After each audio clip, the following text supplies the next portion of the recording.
നമസ്കാരം. പരമ്പരാഗത രാഷ്ട്രീയ സമവാക്യങ്ങളെയും മുൻവിധികളെയും ഒക്കെ തന്നെ പൂർണ്ണമായും അപ്രസക്തമാക്കിക്കൊണ്ട് ഇന്ത്യൻ രാഷ്ട്രീയ മണ്ഡലത്തിൽ പുതിയൊരു ചർച്ചാ വിഷയം കൂടി ഇപ്പോൾ സജീവമാവുകയാണ്. സോഷ്യൽ മീഡിയ ലോകത്ത് ലക്ഷക്കണക്കിന് യുവാക്കളുടെ പിന്തുണയോടുകൂടി തരംഗമായി മാറിക്കൊണ്ടിരിക്കുന്ന കോക്രോച്ച് ജനതാ പാർട്ടി അഥവാ CJP എന്ന ഡിജിറ്റൽ കൂട്ടായ്മയെ മുൻനിർത്തിക്കൊണ്ട് ശശി തരൂർ MP-യുടെ രാഷ്ട്രീയ ഭാവി ഇപ്പോൾ വീണ്ടും വലിയ രീതിയിൽ വ്യാഖ്യാനിക്കപ്പെടുകയാണ് ചെയ്യുന്നത്.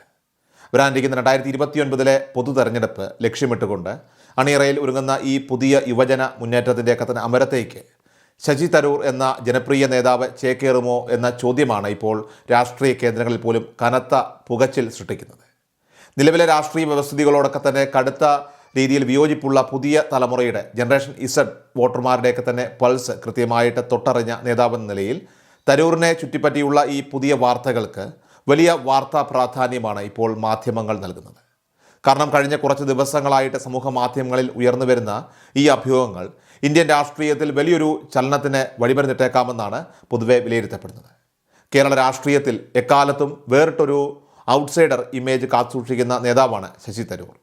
ജനങ്ങൾക്കിടയിലും പ്രത്യേകിച്ചും യുവതലമുറയ്ക്കിടയിലുമൊക്കെ തന്നെ അദ്ദേഹത്തിനുള്ള സ്വാധീനം വളരെ വലുതായതുകൊണ്ട് തന്നെ അദ്ദേഹം പങ്കെടുക്കുന്നതും വിട്ടുനിൽക്കുന്നതുമായിട്ടുള്ള ഓരോരോ ചടങ്ങുകളും എപ്പോഴും വലിയ രാഷ്ട്രീയ വ്യാഖ്യാനങ്ങൾക്കാണ് വഴി തുറക്കാറുള്ളത്. മുൻപ് VD സതീശൻ്റെ സത്യപ്രതിജ്ഞാ ചടങ്ങിൽ നിന്ന് തരൂർ വിട്ടുനിന്നപ്പോൾ അന്നേരം ഉയർന്നു വന്ന അഭ്യൂഹങ്ങളൊക്കെ തന്നെ ഇതിന് വ്യക്തമായ തെളിവാണ്. ഔദ്യോഗികമായിട്ട് താൻ വിദേശത്തായിരുന്നതിനാലാണ് പങ്കെടുക്കാനായിട്ട് സാധിക്കാത്തതെന്ന ഖേദപ്രകടനവും എല്ലാവിധ ആശംസകളും അദ്ദേഹം സതീശനെ അറിയിച്ചിരുന്നുവെങ്കിലും കോൺഗ്രസിനുള്ളിലെ ഗ്രൂപ്പ് സമവാക്യങ്ങളും തരൂരിൻ്റെ തനത് രാഷ്ട്രീയ നിലപാടുകളും ഒക്കെ തന്നെ കൂട്ടി വായിക്കാൻ രാഷ്ട്രീയ നിരീക്ഷകർ അന്നും മറന്നില്ല.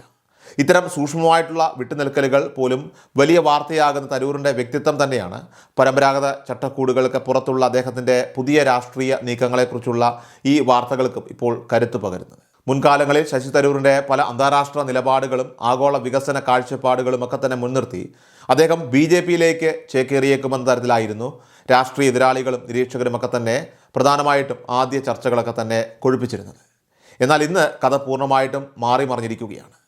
BJP വിട്ട് അദ്ദേഹം CJP അഥവാ കോക്രോച്ച് ജനതാ പാർട്ടിയിലേക്ക് നീങ്ങുകയാണെന്ന തരത്തിലുള്ള വാർത്തകളാണ് ഇപ്പോൾ സജീവമായിക്കൊണ്ടിരിക്കുന്നത്. വെറുമൊരു ട്രോൾ പേജ് എന്നതിനപ്പുറമായിട്ട് ഈ രാജ്യത്തെ പുതിയ തലമുറയുടെ കടുത്ത രാഷ്ട്രീയ നിരാശയുടെയും വ്യവസ്ഥിതിയോടുള്ള അമർഷത്തിൻ്റെയും പ്രതിഫലനമാണ് ഈ പ്ലാറ്റ്ഫോം എന്ന് ആദ്യമായി പരസ്യമായി വിളിച്ചു പറഞ്ഞ മുതിർന്ന നേതാക്കളിലൊക്കെ തന്നെ ഒരാളാണ് ശശി തരൂർ. പരമ്പരാഗതമായിട്ടുള്ള രാഷ്ട്രീയ ശൈലികളോടെ ഒത്തുപോകാൻ മടിക്കുന്ന പുതിയ വോട്ടർമാരുടെയൊക്കെ തന്നെ ചിന്തകളെ തരൂർ കൃത്യമായി തിരിച്ചറിഞ്ഞതാണ് സോഷ്യൽ മീഡിയയിൽ ഇപ്പോൾ ഉയരുന്ന ഈ പ്രധാന ചോദ്യങ്ങൾക്ക് പുതിയ ചോദ്യങ്ങൾക്ക് തന്നെ പ്രധാന കാരണമായിട്ട് മാറിയിരിക്കുന്നത്. ദേശീയ തലത്തിൽ പ്രതിപക്ഷ ചേരിക്ക് കടുത്ത ജാഗ്രതാ നിർദ്ദേശം നൽകുന്ന ചില രാഷ്ട്രീയ സാഹചര്യങ്ങൾ നിലനിൽക്കുന്ന പശ്ചാത്തലത്തിലാണ് തരൂരിൻ്റെ ഈ പുതിയ നിരീക്ഷണങ്ങളൊക്കെ തന്നെ ഇപ്പോൾ പുറത്തു വരുന്നത് എന്നതും ഇവിടെ ശ്രദ്ധേയമാണ്. ഉദാഹരണത്തിന് പശ്ചിമ ബംഗാളിൽ മമതാ ബാനർജിക്കും തൃണമൂൽ കോൺഗ്രസിനും നേരിടേണ്ടി വന്ന അപ്രതീക്ഷിത തിരിച്ചടികൾ ചൂണ്ടിക്കാണിച്ച് ജനവികാരം തങ്ങൾക്ക് അനുകൂലമായിരിക്കുമെന്ന് കരുതി ആരും വെറുതെ ഇരിക്കരുതെന്ന് തരൂർ സ്വന്തം മുന്നണിയെ ഓർമ്മിപ്പിക്കുന്നുണ്ട്. യുവാക്കൾക്ക് കൃത്യമായ ബദലുകൾ നൽകാൻ കോൺഗ്രസ് നേതൃത്വത്തിന് സാധിച്ചില്ല എങ്കിൽ അവർ സോഷ്യൽ മീഡിയയിലെ ഈ പുതിയ ഡിജിറ്റൽ കൂട്ടായ്മയെ ഒരു വലിയ രാഷ്ട്രീയ ശക്തിയായി മാറ്റിയെടുക്കുമെന്ന് തരൂറിന് നന്നായിട്ടറിയാം. അതുകൊണ്ട് തന്നെയാണ് CJP പോലെയുള്ള പ്ലാറ്റ്ഫോമുകളെ നിരോധിക്കാൻ കേന്ദ്ര ഗവൺമെൻറ് നടത്തുന്ന നീക്കങ്ങളെ ശശി തരൂർ ഇപ്പോൾ ശക്തമായിട്ട് എതിർക്കുന്നതും ഡിജിറ്റൽ ഇടങ്ങളിലെ യുവാക്കളുടെ സ്വാതന്ത്ര്യത്തിന് വേണ്ടി നിരന്തരം സംസാരിക്കുന്നതും. കേരളത്തിലാകട്ടെ ഇപ്പോൾ KPCC പുനഃസംഘടനയുമായി ബന്ധപ്പെട്ട നിർണായക ചർച്ചകൾക്കായിട്ട് VD സതീശനടക്കമുള്ള പ്രമുഖ നേതാക്കളൊക്കെ തന്നെ ഡൽഹിയിലേക്ക് പറന്ന സാഹചര്യത്തിലാണ് കേരളത്തിലെ കോൺഗ്രസിൻ്റെ പ്രധാന മുഖങ്ങളിൽ ഒരാളായിട്ടുള്ള ശശി തരൂരിൻ്റെ ഭാഗത്തുനിന്നുള്ള ഈ ഒരു നീക്കങ്ങൾ അത് ഏറെ പ്രാധാന്യമർഹിക്കുന്നത്.